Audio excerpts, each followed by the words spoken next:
y es humilde. Y por eso, cuando le alabamos, es capaz de parar el cielo si hace falta para escuchar la oración de sus hijos. Y realmente no somos nada, porque ¿os acordáis de los vídeos que vimos de Luigi Diglia? Calpe no es nada en el mapa de España, pero el mapa de España es muy poquita cosa en la Tierra. La Tierra no es nada en la Vía Láctea, no es nada. Y la Vía Láctea no es nada dentro del universo. Nada. Y Dios lo tiene todo en el cuenco de su mano. Pero hay un puntito, en esta mañana y muchos otros, hablando de nosotros, en esa inmensidad del universo, que está alabando y adorando al Dios que está sentado en el trono. Y Dios se para a escuchar nuestra adoración y nuestra alabanza. Y lo asombroso es que la grandeza de Dios no está reñida con la humildad de Dios. La última vez que leí en el Salmo 45, que habla de las bodas del rey, está hablando de la grandeza del rey, cómo se está preparando para las bodas. Y lo que me llamó la atención es el versículo 4 que dice: cabalga, en tu gloria sé prosperado, cabalga sobre palabra de verdad, de humildad y de justicia. Está hablando de la grandeza de la boda del rey, de lo maravilloso que es, y le añade esto: palabra de verdad, humildad y justicia. Y la humildad no está reñida con la grandeza. Y anoche reflexionaba sobre algo que leía, y en nosotros la grandeza tampoco está reñida con la humildad. Y sabéis una cosa, en nosotros hay grandeza. Y a veces usamos la falsa humildad, yo la primera, para decir, no, es que no, nada. Pero no está mal reconocer la grandeza que hay en nosotros siempre que reconozcamos el origen de esa grandeza, que es la gracia de Dios en nosotros. Amén. Entonces en nosotros también hay grandeza, como en Dios la hay. Eva, en ti hay grandeza. José María, en ti hay grandeza. Miriam, en ti hay grandeza. Y no está mal reconocerlo. Siempre que sepamos que es la gracia de Dios en nosotros la que ha puesto esa grandeza. Y en esta iglesia chiquitita hay grandeza. Porque la gracia de Dios se manifiesta entre nosotros. Y una vez más tenemos un Dios grande, absolutamente grande, grande, grande y completamente humilde, humilde, humilde. Aleluya. Eso era todo.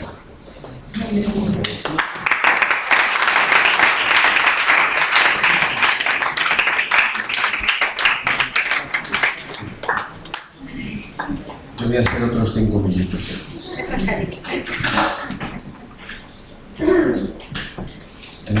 Antes en el tiempo de adoración me ha venido este texto a la cabeza, la historia de la muerte de Lázaro. Uno de los amigos de Jesús que muere, van a avisarle a Jesús cuando está enfermo y cuando van de camino Lázaro ya había muerto, aunque ellos no lo sabían, y le avisan y Jesús, sabiendo que su amigo estaba enfermo, que se estaba muriendo, se espera todavía.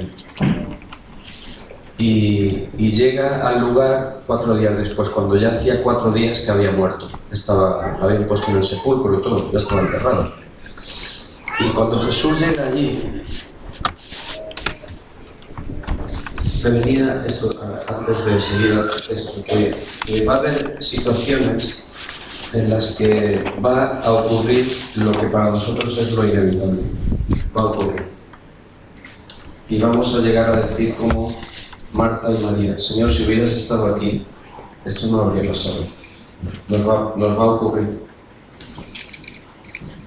Cuando llega Jesús, dice que Marta, cuando supo que Jesús venía, salió corriendo a encontrarle y le dijo: Señor, si hubieses estado aquí, mi hermano no habría muerto.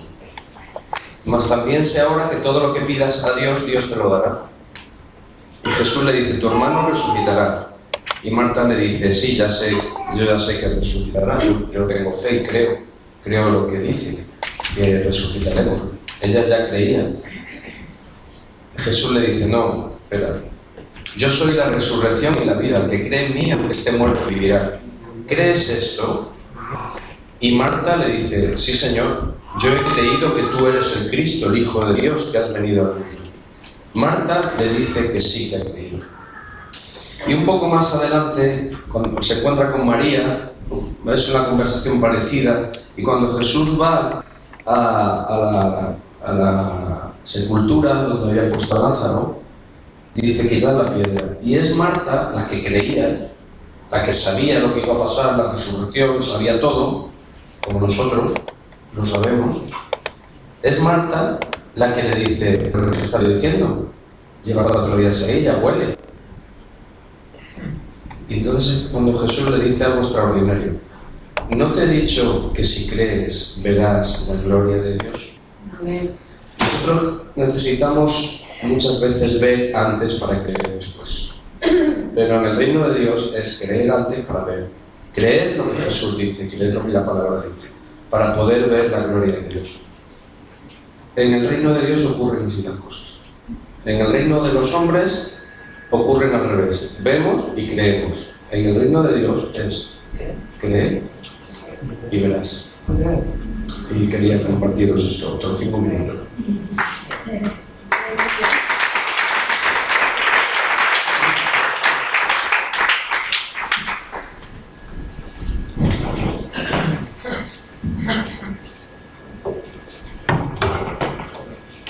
Vamos a construir un reino. Ven Espíritu Santo, hoy prepara nuestros corazones para tu palabra. Necesitamos de tu presencia, de tu poder. Necesitamos que nos llenes con tu luz, Señor. Prepara nuestros corazones para recibir tu palabra. Que nos revelación, Señor, para nuestra vida. Que nos va a transformar. Que podamos salir de aquí renovados y llenos de ti. Amén. Muy bien.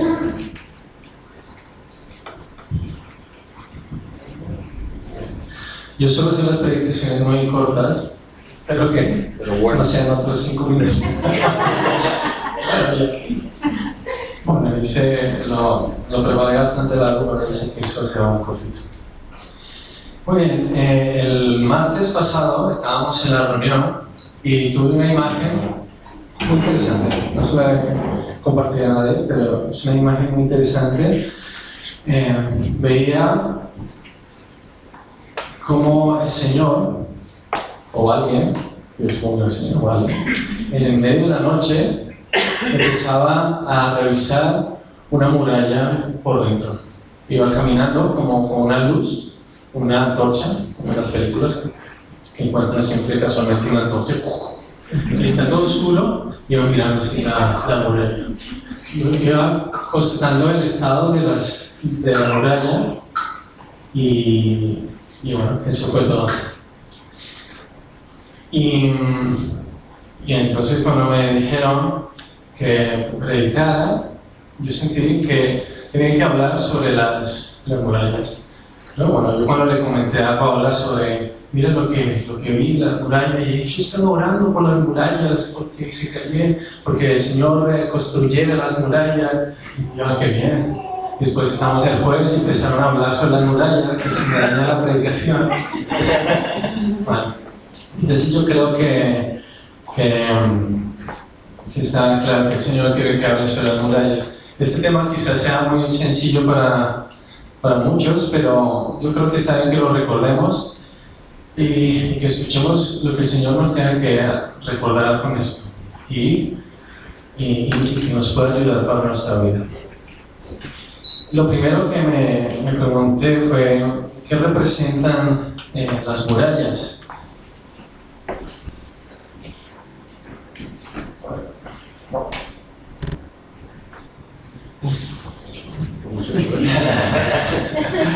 ¿Qué representan las murallas?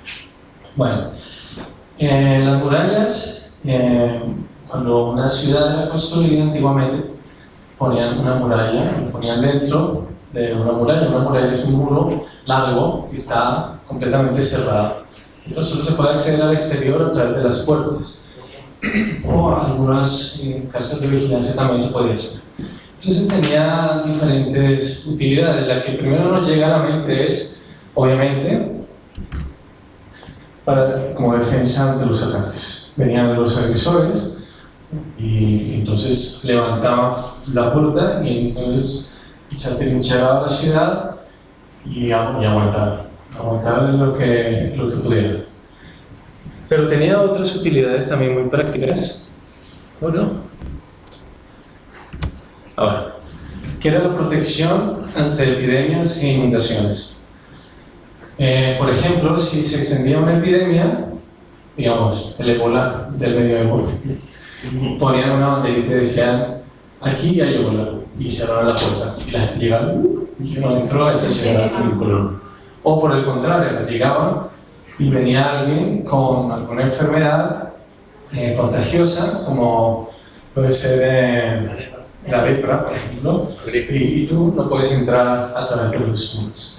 También protegía a esas ciudades que están construidas al lado de los lechos fluviales. A veces se desbordaban y las murallas ayudaban a evitar las inundaciones. Otro uso que tenía era la demostración de independencia y de fuerza. Por unas murallas poderosas, somos una ciudad próspera y poderosa. Tenemos dinero, tenemos recursos y no te vengas a meter con nosotros, a no ser que seas tan poderoso como nosotros. Otra era para un límite físico. Este es el límite de la ciudad. Hasta aquí llega la ciudad, pasando la muralla, estás fuera de la ciudad.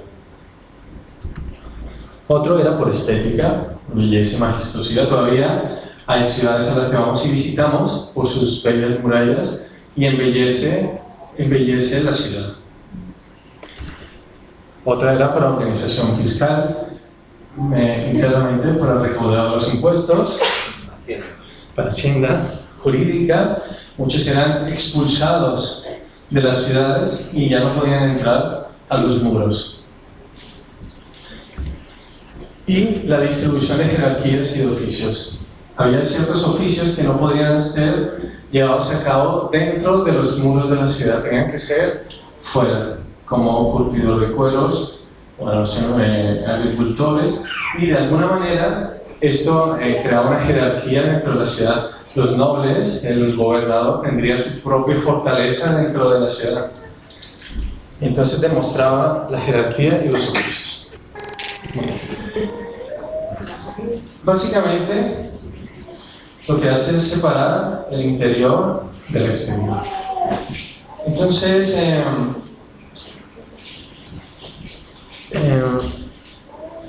podemos decir que nosotros, eso se puede aplicar a nosotros como iglesia y como personas, somos una ciudad celestial, amurallada, pero que está plantada en el mundo, y en un mundo hostil. Esto es lo que decía Jesús en Juan 17:15, hacía una oración y decía: no ruego que los quites del mundo, sino que los guardes del mal. No son del mundo, como yo tampoco soy del mundo. O sea, no somos del mundo, pero no nos quita el Señor del mundo, porque tenemos una misión para nosotros. Podría llevarnos a otro planeta, estaría la iglesia interplanetaria universal. Pero el Señor ha querido que estemos, pero lo que determina que estemos dentro o fuera son los muros. Los que ya hicieron este estudio sobre Nehemías saben que las murallas representan nuestra relación con el mundo. Nuestras murallas es lo que ven los de afuera. Pero los de afuera ven nuestras murallas y dicen: qué majestuosas murallas tienen. O dicen: hasta aquí no puedo entrar. Muy bien. Esta es una parte de la casa, una parte de nuestra casa. La parte más importante es el altar, porque vamos a hablar de Nehemías, Pero Esdras y Nehemías son dos libros, muchos creen que fueron un solo libro. Y lo primero que se construyó no fueron las murallas, sino fue el altar. Eso está en Esdras 3:3, dice que colocaron el altar sobre su base porque tenían miedo de los pueblos de las tierras y ofrecieron sobre él holocaustos a Jehová, holocaustos por la mañana y por la tarde. Entonces, como tenían tanto temor de que los atacaron, construyeron un altar. Es una lógica un poco extraña, porque si nosotros no queremos que nos ataquen, siempre ponemos los muros para que nos defiendan, pero ellos tenían sus prioridades claras. Primero, ponemos el altar y el Señor es el que nos defiende. Teniendo esto claro, que lo primero es construir el altar, vamos a hablar sobre los muros. Y esa imagen que tuve el martes me recordó este pasaje donde Nehemías también revisa los muros también durante la noche. Dice Nehemías 2, del 12 al 18. Lo voy a leer, lo pueden ver en sus Biblias, todos tienen. No tienen. Bueno, dice: me levanté de noche, yo y unos pocos varones conmigo, y no declaré a hombre alguno lo que Dios había puesto en mi corazón que hiciese en Jerusalén. Ni había cabalgadura conmigo, excepto la única en que yo cabalgaba. Se iba con unos hombres, ellos iban a una misión, nadie sabía lo que iba a hacer. Ahora vamos a ver cuál era la misión de Nehemías. Estaba en la noche, dice, y salí de noche por la puerta del valle hacia el fuerte del dragón y a la puerta del muladar. Yo observé los muros de Jerusalén que estaban derribados y sus puertas que estaban consumidas por el fuego. Bueno, sigue diciendo por donde él había pasado, va pasando y llega cómo está destruido el muro, hasta que llega un momento y dice: les dije pues, vosotros veis el mal en que estamos, que Jerusalén está desierta y sus puertas consumidas por el fuego. Venid y edifiquemos el muro de Jerusalén y no estemos más en oprobio. Entonces les declaré cómo la mano de mi Dios había sido buena sobre mí, y asimismo las palabras que el rey me había dicho. Y dijeron: levantémonos y edifiquemos, así esforzan sus manos para ver. Entonces, la imagen que tuve el martes me recordaba esto mismo, Nehemías viendo los muros y cómo los muros están destruidos. Pero él ya se lo esperaba que estuviesen así, porque lo que le contó él a los que iban a su lado fue lo que le había sucedido antes, cuando él estaba en la corte del rey. Para los que no conocen la historia, esto está en Nehemías 1, del 1 al 14. A ver. No, eso es más adelante. Dice: palabras de Nehemías, hijo de Acalías. Aconteció en el mes de Quisleu, en el año 20, estando yo en Susa, capital del reino, que vino Hanani, uno de mis hermanos, con algunos varones de Judá, y les pregunté por los judíos, que habían escapado y que habían quedado de la cautividad, y por Jerusalén. Y me dijeron: el remanente, los que quedaron de la cautividad allí en la provincia, están en gran mal y afrenta, y el muro de Jerusalén derribado, y sus puertas quemadas a fuego.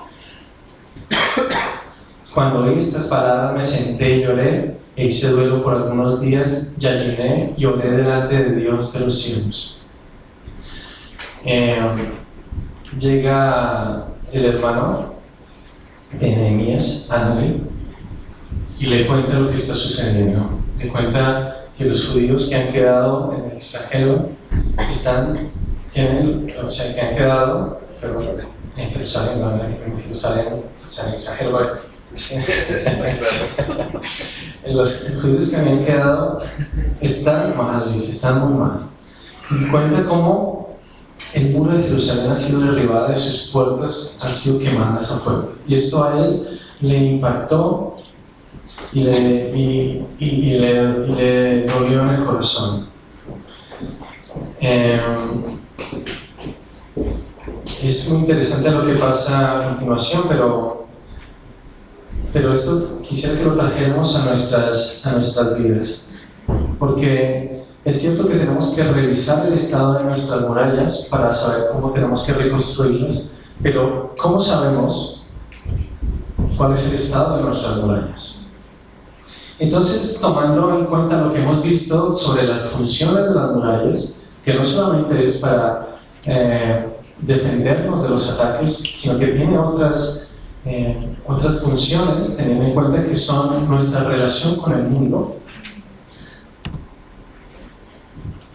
Tenemos varias cosas que podemos observar. Primero, nos sentimos desprotegidos. Esto es, nos sentimos solos, nos sentimos abandonados, de alguna manera decirlo. Porque las murallas nos deberían proteger del mundo exterior. Pero también nos sentimos inseguros de nuestra identidad. Los límites que la muralla debería proveer para nuestra vida no son claros. No sabemos cuándo empieza, cuándo termina la ciudad. Nos avergüenza nuestra fe. En vez de ser unas murallas que son majestuosas y preciosas, nos da un poco de vergüenza y que no se vea mucho, no hablamos mucho de esto. No tenemos sentimiento de pertenencia a la iglesia, de pertenencia a ser cristianos.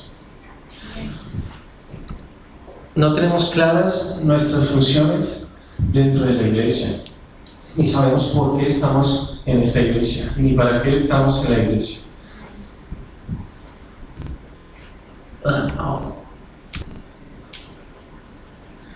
No hay resistencia o filtro de lo que entra o sale. Entran las cosas del mundo, salen del mundo, entran y salen, y no hay nada que le ponga ninguna resistencia. Entonces, como decía, esto está relacionado tanto para nuestra vida personal como nuestra vida en la iglesia. Quizá para ayudarnos a ver en qué posición estamos dentro de la iglesia, hay algo que quería contar hace mucho tiempo, pero no tenía la oportunidad, y aquí es perfecto. Resulta que nosotros tenemos 2 gatos, bueno, puedo decir que tenemos 3 gatos. Yo sé que no a todo el mundo le gustan los gatos, pero por favor paciencia conmigo. Entonces, el primer gato que llegó se llama Zafiro, un gato que se lo regalamos a nivel de cumpleaños. Después tuvo una hija que se llama Lenita. Después, mucho tiempo después, un día una vecina se fue y dejó un gato por ahí. Y Paula un día la vio y le dio lástima y le dijo: ay, el gatito, le voy a dar un poco de comida. Y desde entonces ha venido todos los días no para la. Entonces, cuando yo los veo, yo veo que ahí son claras tipos o tipologías de personas de manera de relacionarse con la iglesia. Entonces, el primer tipo es Negrita, que es la gata que solo viene a comer. Ella está puntual todos los días cuando yo entro o salimos, está la gata ahí en la puerta, es negra, obviamente. Tiene un ojo es tuerta, ¿sí? Un ojo malo, sí. Y siempre está como apoyando por la ventana, mirando con su ojo bueno. Siempre todo el día. Y ella puede comer más que los otros 2 gatos, pero siempre tiene hambre. Siempre tiene hambre la gata. Siempre viene y come. Y ellos lo tienen prohibido los niños de tocar a esa gata porque no se sabe dónde ha estado esa gata. Tiene las uñas y largas que le salen. Pobre gata, está hecha un desastre la gata. Esa es ahora quiero que lo traslademos a la iglesia. Hay personas que solo vienen a comer físicamente y a comer espiritualmente. Solamente cuando no tienen hambre. hambre o una necesidad. Unas uñas largas. Una uña larga. Y siempre está mal, siempre, y nunca hay una relación cercana con las personas de la iglesia. Después está Arenita. Arenita es un caso curioso, es hija de Zafiro y de Dalia, el gato de David y Laura. Ella llegó después, pues es hija de Zafiro, y es una gata muy extraña, es una gata muy rara, porque no se comporta como un gato normal, no sé qué pasa de gata. Es súper bonita, es muy bonita la gata. Es muy bonita, pero no le gusta que se le acerque a nadie. No le gusta, o sea, sí le gusta, pero no le gusta. O sea, cuando quiere, pero no le importa nada a las demás personas, solo va con Zafiro. Ella va con Zafiro, con su padre, lo lava y está con él, pero con nosotros quiere estar lo más lejos posible. A no ser que tenga mucho frío, entonces ya ahí sí se busca donde meterse en la cama. Pero ella es parte de la casa. Pero no se siente realmente de la familia. Ella podría jugar con nosotros, nunca juega con nosotros, nunca. No juega con nosotros. Pero es porque también está muy atemorizada, siempre está muy atemorizada. Y esto puede ser para los cristianos, son las personas que sí que vienen, pero no terminan de ser como sentirse parte de la familia, ¿sí? Hasta mucho tiempo, sí, comparten la historia de la iglesia, pero no encaja completamente. Aquí está Zafiro. Zafiro es de la familia, y Zafiro, bueno, también es peculiar el gato, pero el gato no solamente recibe las cosas cuando las necesita, sino también sientes que tiene una relación contigo. Por ejemplo, si alguien regaña a Daniel o a Sara, bueno, Pablo y yo, entonces Zafiro sale corriendo y va a ver cómo está Daniel. Y lo mira, le pone la cabeza y lo mira a ver qué es lo que le pasa. Antes de que, cuando yo volvía en el coche, el gato siempre estaba en la puerta esperándome. Siempre está atento. Y por ejemplo, estamos Paola y yo solos en casa y subimos al estudio, el gato se pone a la puerta que no lo dejamos entrar y empieza a mollar. Está toda la casa sola para él y él quiere estar donde estamos siempre. Cuando estamos sentados en el sofá, él se sienta al lado del sofá. Arriba, por allá al otro extremo o arriba, lejos. Y Zafiro se siente parte de la familia y está preocupado por los demás miembros. Hoy, esta mañana, no le había ayudado a la comida a la negrita que estaba ahí con su ojo mirando. Y Zafiro empezó a maullarme, preocupado por la gata, que le diera la comida a la gata. Y no me esto que es. Entonces Zafiro, para bien o para mal, porque a veces es un poco pesado que esté todo el tiempo ahí encima, pero él es parte de la familia. Él se preocupa por los demás.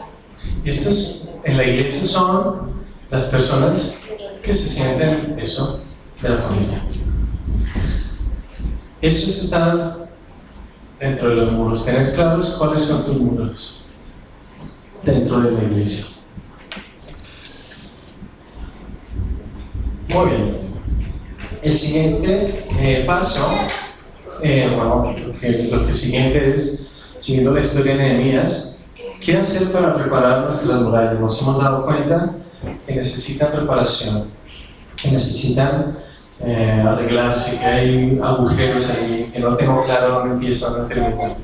Entonces, para esto vamos a seguir leyendo Nehemías. Y lo primero que hace Nehemías es lo siguiente: pedir el favor de Dios de manera específica. Tenemos que pedirle al Señor que en ciertas cuestiones específicas Él obre en nuestra vida. Él dice: te ruego, oh Jehová, esté ahora atento tu oído a la oración de tu siervo y a la oración de tus siervos, quienes desean reverenciar tu nombre. Concede ahora buen éxito a tu siervo y darme gracia delante de aquel varón, porque yo servía de copero del rey. Entonces él sabe que el restaurar la muralla pasa por pedirle permiso al rey, es algo específico que él tiene que hacer, y se lo pide específicamente. Es importante que podamos detectar específicamente cuáles son los problemas de la muralla y pedirle a Dios en eso específicamente. Después, tenemos que esperar el tiempo de Dios. Esto es muy interesante porque en el versículo 1, que ya habíamos leído de Nehemías, capítulo 1, versículo 1 dice: palabras de Nehemías, hijo de Acalías. Aconteció en el mes de Kisleu, en el año 20, estando yo en Susa, capital del reino. ¿Cierto? Y en el capítulo 2, versículo 1, sucedió en el mes de Nisan, en el año 20 del rey Artajerjes, que estando ya él vino delante de él, tomé el vino y lo serví al rey. Y como yo no había estado triste en su presencia, me dijo el rey: ¿por qué está triste tu rostro? Pues no estás enfermo. No es esto, sino quebranto de corazón. Entonces temí de gran manera.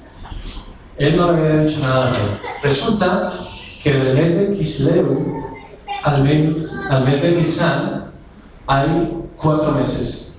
4 meses, desde Kisleu hasta Nisan. O sea que Nehemías, en que recibió a su hermana y sintió el llanto: Señor, ¿por qué está destruido Jerusalén? Pasaron 4 meses hasta que él habló esto con el rey. Entonces hay varias posibilidades que yo me imagino. Primero, que el rey no le diera la cara mucho a Nehemías, que estaba triste por lo que había sucedido, no se diera cuenta durante los 4 meses, o que ya después de 4 meses le dice: bueno, Nehemías, que si esa cara llevas 4 meses, no esa cara larga, enfermo no estás porque ya te hubieses muerto. ¿Qué es lo que pasa? 4 meses, es importante esperar el tiempo de Dios. Y entonces temí en gran manera. En ese momento Nehemías dijo: esta es mi oportunidad para decirlo. No había tenido durante esos 4 meses oportunidad hasta ese momento, y ahí él tuvo la valentía de actuar y pedirle al rey.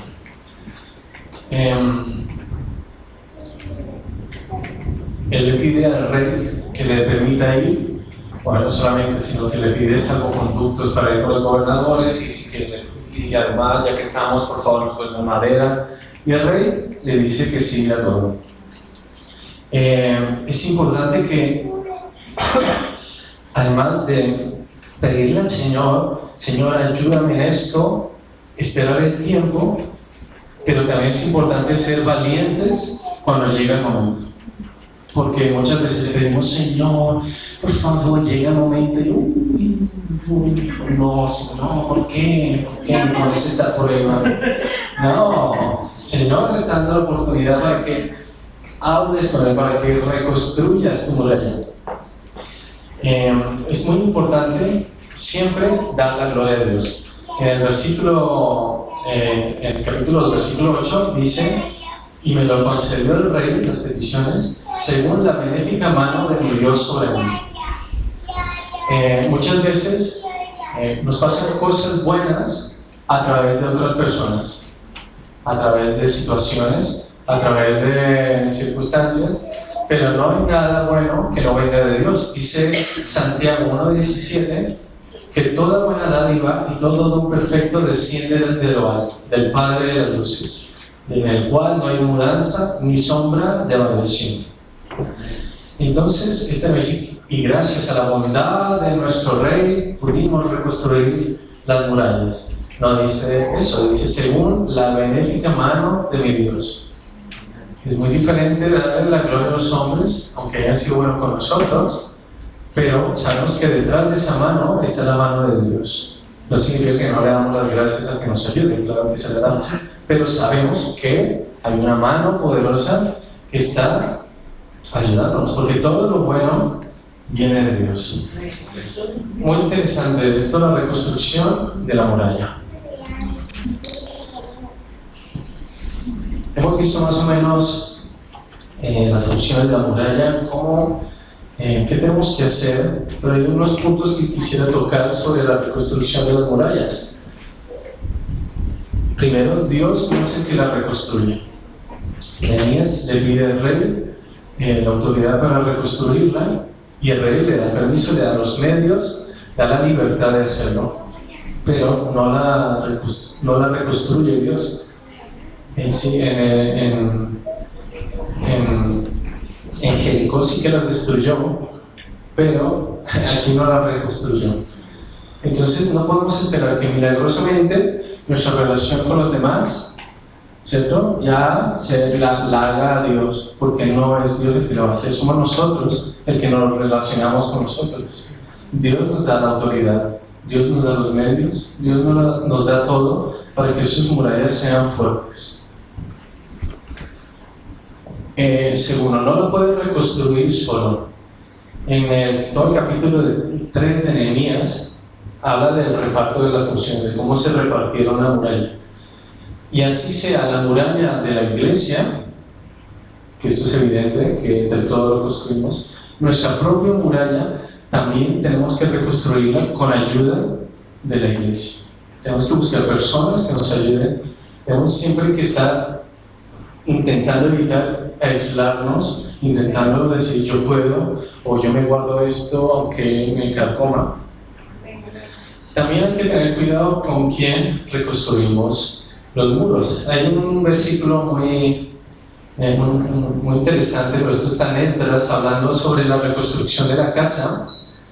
En Esdras 4:1, ellos fueron a reconstruir, estaban reconstruyendo el altar, empezaban a poner los pilares, y oyendo los enemigos de Judá y de Benjamín que los venidos de la cautividad edificaban el templo de Jehová Dios de Israel, vinieron a Zorobabel, que era el príncipe de Judá, y a los jefes de casas paternas, y les dijeron: edificaremos con vosotros, porque como vosotros buscamos a vuestro Dios, y a él ofrecemos sacrificios desde los días de Esar-Adón, rey de Siria, que nos hizo venir aquí. Esdras les dice que no, que muchas gracias, pero que no. ¿Qué pasa? Estos que están aquí, algunos piensan que son los judíos que estaban en esta región, pero que se habían contaminado tanto uniéndose con las mujeres y con las costumbres. Otros dicen que son los cananeos. Bueno, sea como sea, esta gente, lo que sí tenemos claro es que son enemigos de Dios, los enemigos de Judá y de Benjamín. Estos enemigos intentan construir con ellos la casa. Es muy probable que Satanás quiera venir e intentar construir contigo los muros. No solamente Satanás, gente del mundo, yo quiero construir contigo, y lo pueden hacer con buena intención. Pero si construimos bajo premisas del mundo, ese muro no va a resistir, ese muro va a tener unas ventilaciones que no debe tener. ¿Sí? Y por último, tiene un precio y conlleva un sacrificio. Eso está relacionado con que Dios no lo reconstruye. Necesita un esfuerzo de parte nuestra para poder construir esos muros. Muchas veces sufriremos en nuestras relaciones con otras personas. Muchas veces sufriremos en nuestro tiempo, no tendremos tanta libertad para hacer lo que hacemos. Muchas veces será nuestra parte económica. Nehemías dice en el capítulo 5, versículo 14: también desde el día que me mandó el rey que fuese gobernador de ellos en la tierra de Judá, desde el año 20 del rey Artajerjes hasta el año 32, 12 años, ni yo ni mis hermanos comimos el pan del gobernador. Eso quiere decir que su salario, él dice, lo que me merezco yo a mí, no quiero. Eso va para todo el trabajo que estamos haciendo. Después él explica que hay 150 personas que están a su cargo, y él dice, y ni siquiera así yo recibí ese dinero. ¿Sí? Él está haciendo un sacrificio, pero se ve claramente por qué, porque la gente está pasando mucho trabajo. Antes cuenta un poco que ahí los señores de la ciudad están pidiendo intereses muy altos por préstamos. Nehemías soluciona esta situación, pero sigue él dando más de lo que tiene. Entonces, cuando reconstruimos nuestro muro, quizá no vaya a ser tan fácil. Sí, quizá no es de rosas, pero si tenemos claro lo que Dios quiere, si tenemos claro cuáles son los límites de nuestro muro, y vamos a ver la obra del muro que se está haciendo, vamos a ver que vale la pena. Y los que están afuera también van a ver que vale la pena. Bueno, y después de que empezaron a reconstruir las murallas, llegan los ataques. Bueno, realmente llegan solamente con la idea, cuando llegan ellos a hacerlo, ya los empiezan a atacar. Dice, vienen luego a los gobernadores, esto es Nehemías 2, del 9 al 10, y les di cartas del rey. Y el rey envió conmigo capitanes del ejército y gente de a caballo. Pero oyéndolo, Sanballat, Horonita y Tobías, el siervo amonita, les disgustó en extremo que viniese alguno para procurar el bien de los hijos de Israel. Siempre hay alguien que por alguna razón le molesta ver que los hijos de Dios estén bien. Hay muchas personas que no les gusta ver un muro. Esto se ve, si Israel construye un muro, se levanta toda la comunidad internacional a decir, pero ¿por qué hacemos un muro aquí? Si nosotros ponemos un muro, toda nuestra comunidad de vecindad internacional fuera nosotros va a decir, pero es que ¿quién se cree? ¿Por qué me pone un muro a mí? A mí, no soy de confianza. ¿Qué es lo que pasa? ¿Por qué me pones un muro a mí? ¿Sí? Y hay que estar muy atento. Dice en el capítulo 4, versículo 8 y 9, dice que conspiraron todos a una para venir a atacar a Jerusalén y hacerle daño.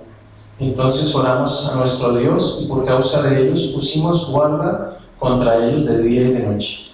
Vinieron a atacarlos cuando vieron que no pudieron detenerlos, pero Nehemías se acordó del versículo de Pedro que dice: sed sobrios y velad, porque vuestro adversario el diablo, como el león rugiente, anda alrededor buscando a quien devorar. Bueno, no leyó Nehemías, pero hay que estar atentos, sobrios, no estar distraídos, sino velar, porque el adversario siempre va a estar como león rugiente, listo para devorar. Y entonces aquí hay una parte espectacular que es perfecto para una película como Braveheart o algo así. Dice: entonces por las partes bajas del lugar, detrás del muro y en los sitios abiertos, puse al pueblo por familias, casi todo el pueblo por familias, con sus espadas y con sus lanzas y con sus arcos. Después miré y me levanté. Le dije los nombres y a los oficiales: ¿podrán quitarlos? No, dice el resto del pueblo: no temáis delante de ellos, acordaos del Señor grande y temible, y pelead por vuestros hermanos, por vuestros hijos y por vuestras hijas, por vuestras mujeres y por vuestras casas. Y cuando oyeron esto, cuando oyeron nuestros enemigos que lo habíamos entendido y que Dios había desbaratado el consejo de ellos, nos volvimos todos al muro y cada uno a su tarea. Desde aquel día, la mitad de mis siervos trabajaba en la obra y la otra mitad tenía lanzas, escudos, arcos y corazas. Y detrás de ellos estaban los jefes de toda la casa de Judá, los que edificaban el muro y los que acarreaban y los que cargaban con una mano trabajaban en la obra y en la otra tenían la espada. Esto es increíble. Y pasa así todas las familias, haciendo el discurso. Y entonces cuando los enemigos se enteran, y entonces ya pudieron ellos venir a trabajar. Aquí dice Santiago 4:7: someteos pues a Dios, resistid al diablo y huirá de vosotros. Esto quiere decir que nos tenemos que relajar.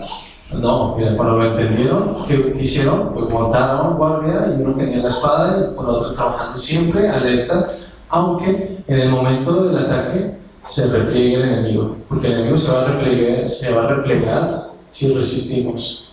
¿Sí?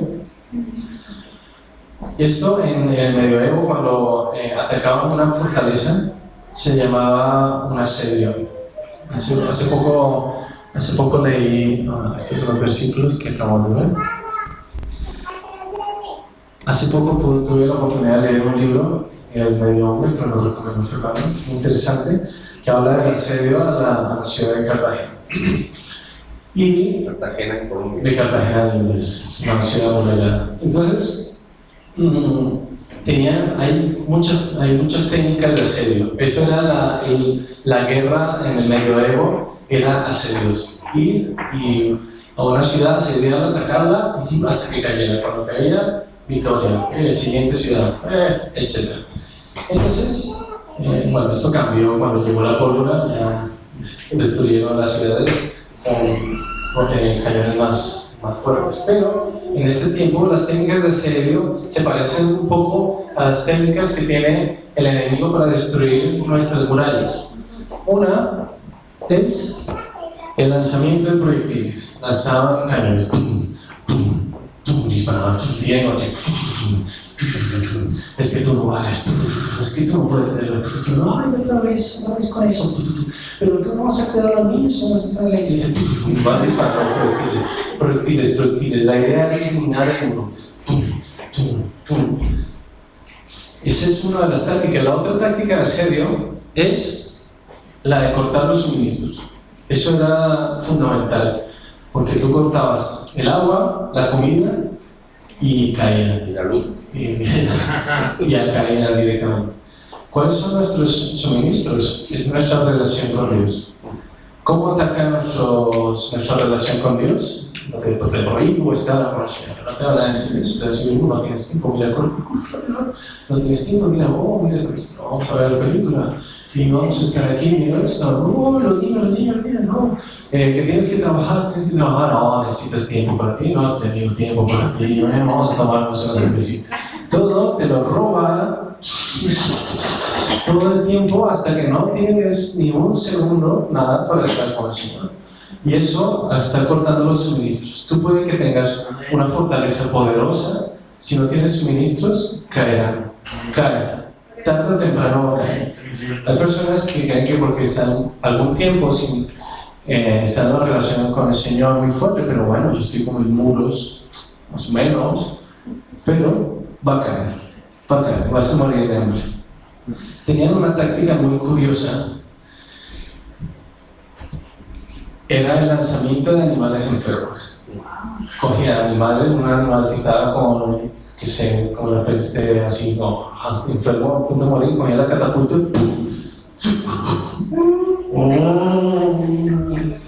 y caía dentro del edificio. ¿Eso para qué era? Para que se enfermaran allá adentro. Más barato. Pero lo que fuese enfermo lo mandaban adentro. Esa era como una guerra biológica muy primitiva. Y la tosía allí al lado de la catapulta.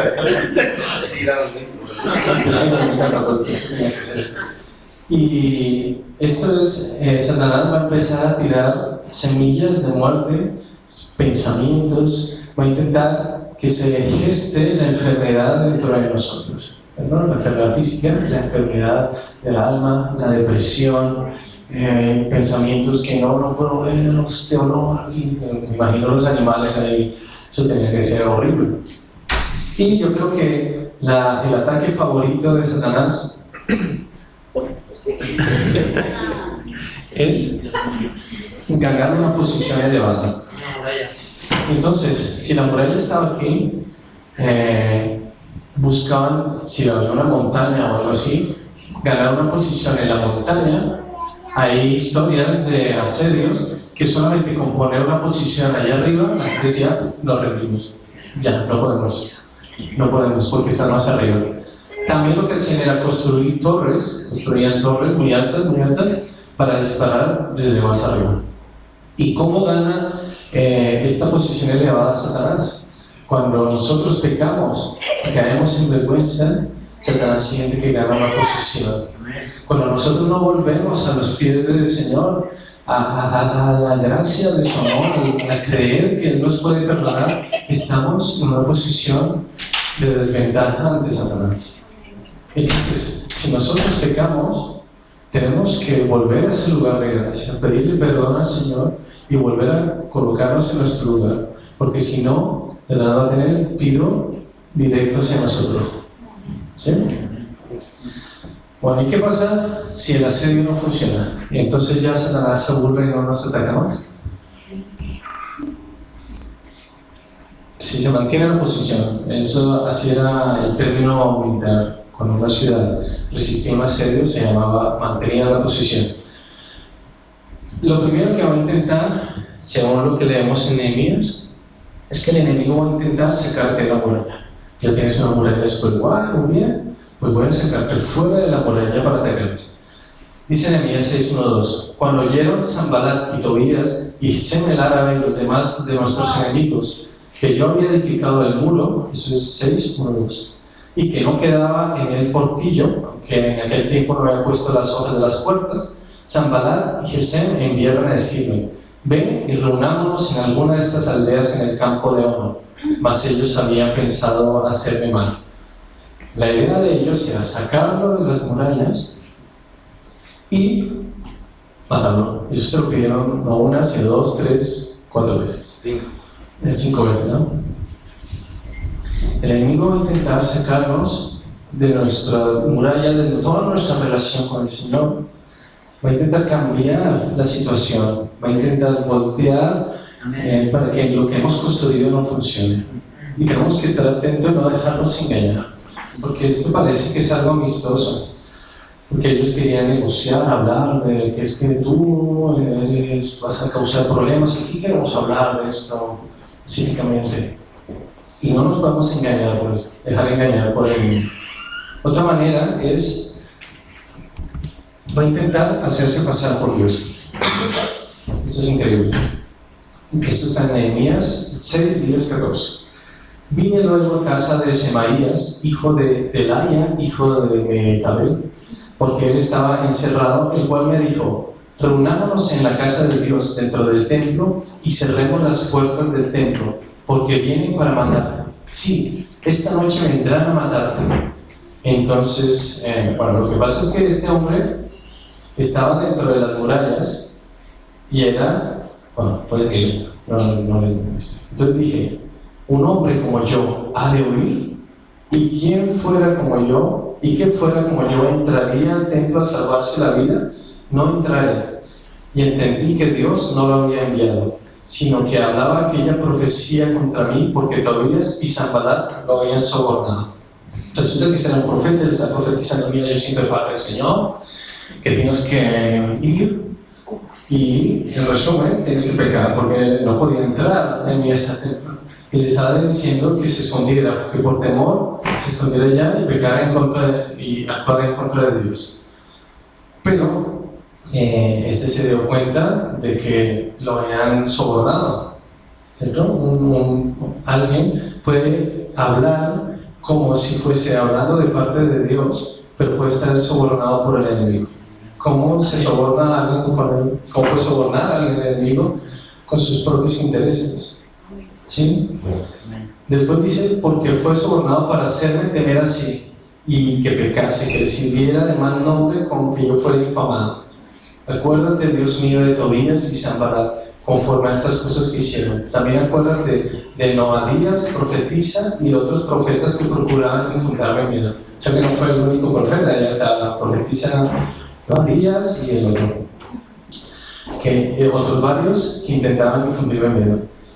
El Satanás va a intentar utilizar a las personas que no tengan claros sus muros para hacernos pecar en contra de él, para desviarnos, para engañarnos. Pero tenemos que tener claro los muros, claro cuál es la voluntad de Dios para nuestra vida. Bueno, al final el muro se termina en 52 días, ¿no? Fue terminado pues el muro el 25 del mes de Elul en 152 días. Ese es un tiempo récord. Mucha gente dice que lo repararon, que no está completamente destruido, sino que lo arreglaron. Y alrededor del muro construyeron 10 puertas. 10 puertas. Antes habíamos visto que pasaba por la puerta de no sé dónde, vio que estaba rota. Pues al final, cuando en el capítulo 3, cuando empiezan a repartir el trabajo, nombra 10 puertas. Y hay mucha gente que le gusta. Yo creo que sí son interesantes los nombres y nos pueden recordar un poco de cómo debemos relacionarnos con el exterior. 10 puertas, atención.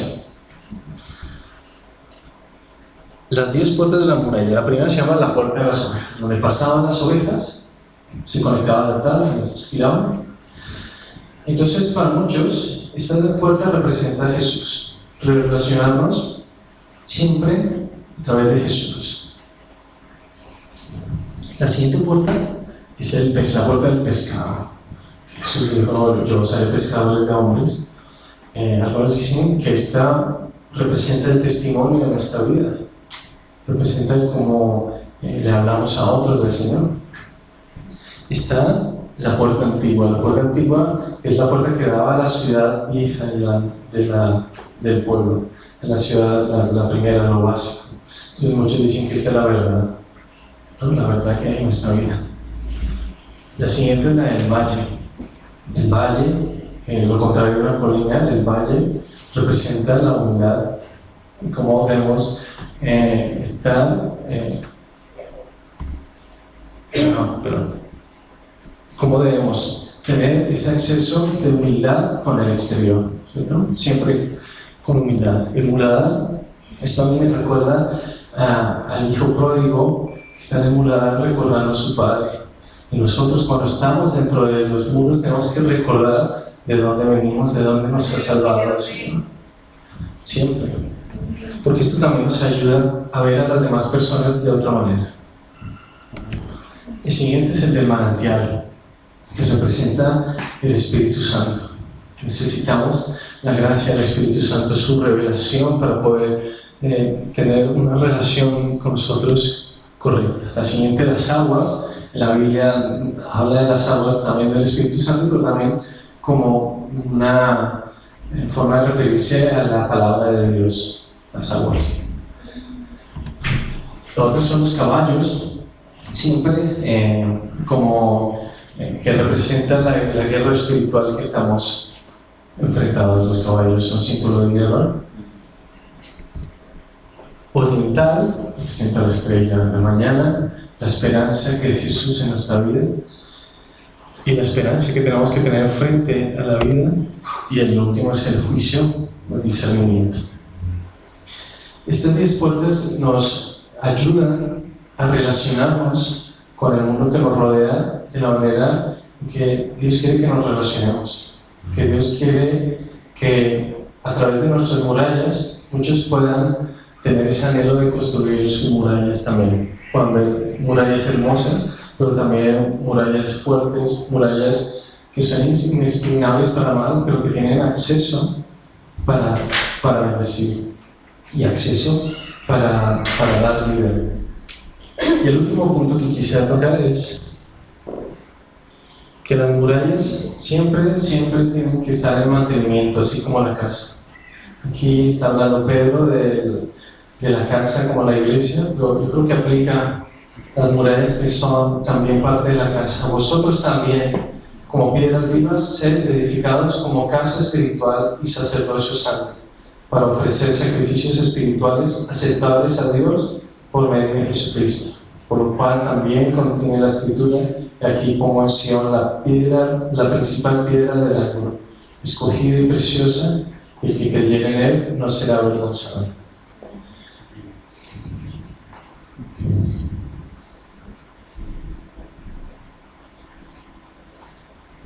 Entonces pidámosle al Señor que nos ayude a descubrir,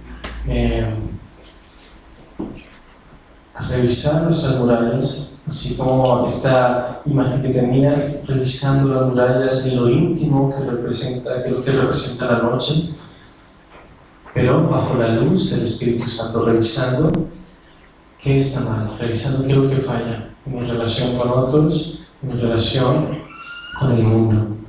Porque somos piedras vivas, no estamos solos, no podemos ni echarnos todo el trabajo encima, ni tampoco sacarle el cuerpo del trabajo, sino trabajar conforme a la voluntad de Dios, buscando la ayuda que sea necesaria, siempre buscando su dirección y siempre reconstruyendo las murallas y la casa. Amén.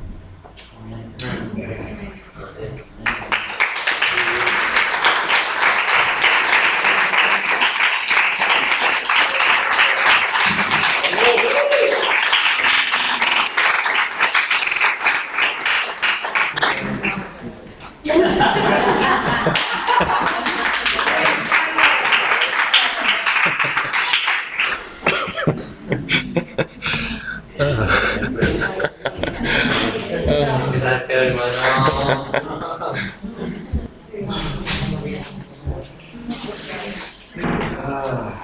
Qué interesante.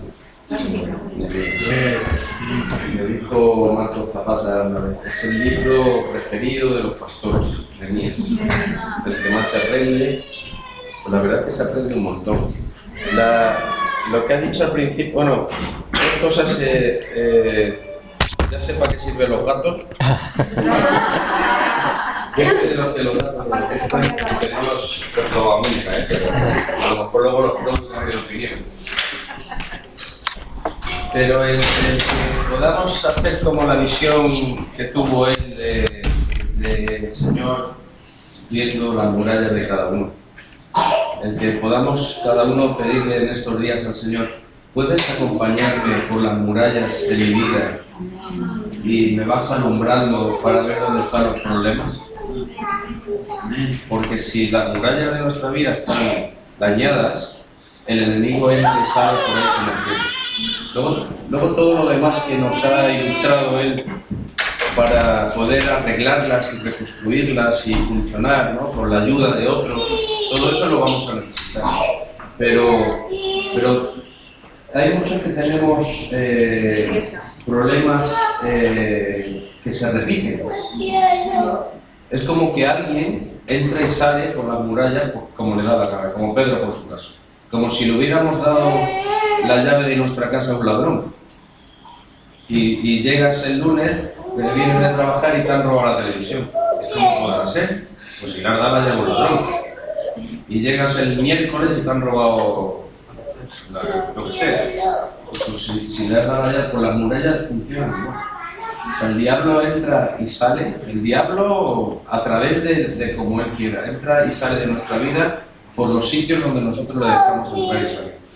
Ni más ni menos. Entonces, el pedirle al Señor, acompáñame por favor y alúmbrame. Yo sé algunos de algunas personas, sé por dónde entran y salen. Lo sé, pero es mejor que el Señor nos lo diga, porque si yo lo digo no lo vais a creer. Pero si el Señor viene y te dice, mira, ven, aquí tienes un problema, aquí tienes otro, aquí estás fuerte, por aquí no es, pero por aquí sí. Porque todo luego eso no solo afecta a la vida de uno, afecta a la vida de todos los que hay a nuestro alrededor. Las murallas son personales, pero las murallas son luego de la congregación. Entonces, somos edificados. Entonces esta ha sido una muy buena enseñanza que nos ha traído hoy. Amén. Carlos, para tener en cuenta, para tenerla en cuenta, para luego aplicarla a nuestra vida. Gloria a Dios. Amén. Vale. El día 20 es el día de acción de gracias, pero lo vamos a celebrar nosotros. Vamos a adelantar por una semana. ¿No son 27? Sí, pero como van a estar Noel y Jenny el día 20 aquí, pues... Y luego he estado viendo que el Día de Acción de Gracias, depende del país, se celebra unos días u otros. En Canadá se celebran unos días. ¿No es aquí? No es aquí. ¿Viene otra vez? Bueno, viene a Elche y a Alicante, pero estará el jueves y el viernes estarán aquí. Y entonces nos pareció buena idea el hacer el Día de Acción de Gracias el día 20. Entonces lo hacemos así. ¿No? No te importa, ¿no? Jueves, pero... Pues el día 20 prepararemos para celebrar ese día. Lo que no está el día 20, ¿está claro? El pavo. Nos juntamos aquí a dar gracias al Señor y a comernos el pavo y alguna cosa más haremos.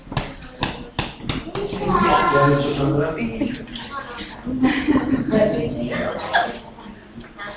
No sé si hay que dar más. Sí, hay que dar más. A ver, lo de Afterglow, la que quiera ir, pues conmigo, con Loli, que se comunique, porque este año Cristina no va, así que no está. Camino contigo, que tenemos dinero y ya está. Sobre todo a mí, el dinero a mí. Es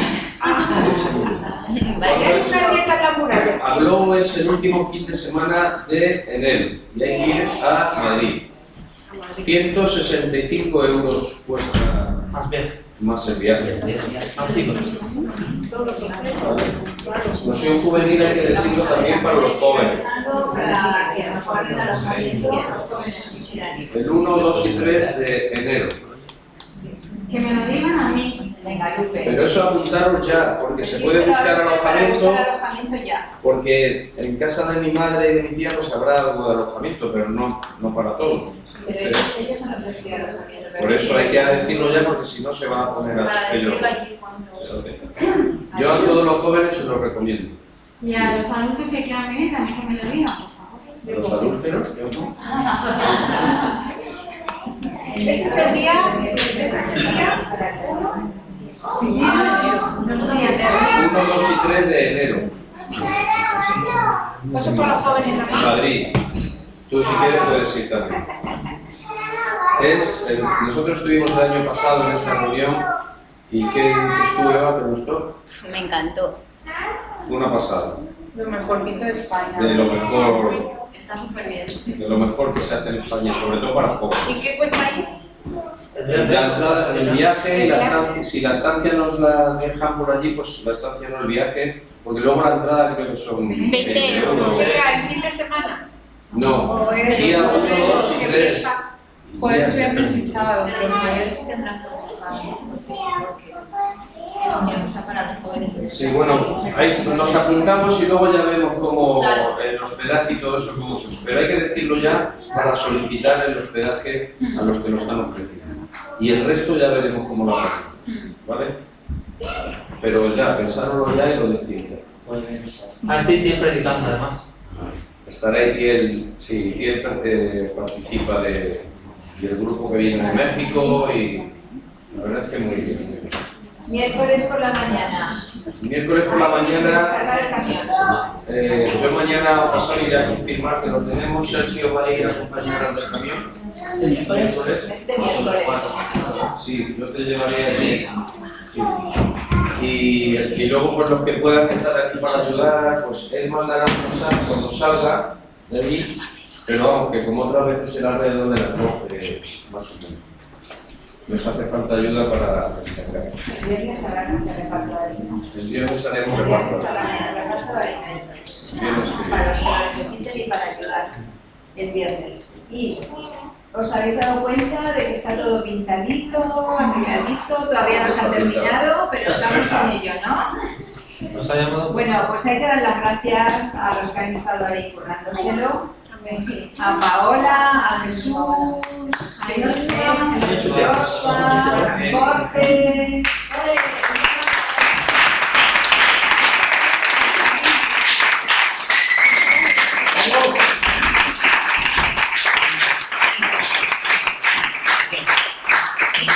Muchas gracias, de verdad.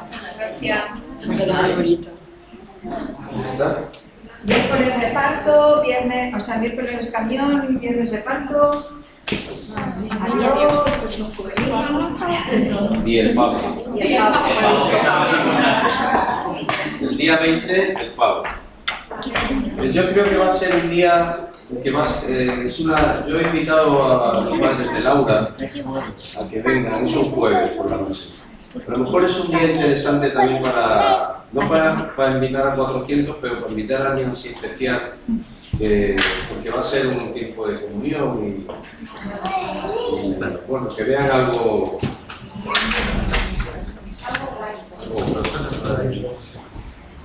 ¿Vale? Pues nada, que el Señor nos guarde y nos bendiga y a regresar las murallas.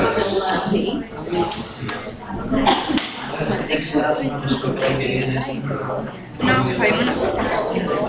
Es día. ¿Qué? ¿No es decir que no con el móvil en la mano? ¿Ahora mismo? Ya acabaron la reunión. Ahora es que lo puedo ver. A partir de ahora. Hace 2 minutos. Para acá, más de 2 minutos. Que se ha quitado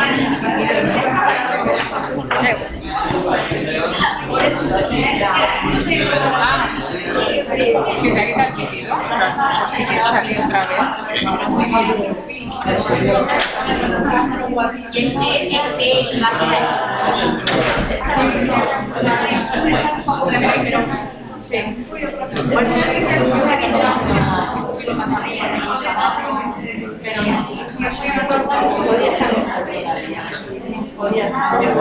Pero no.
Por siempre.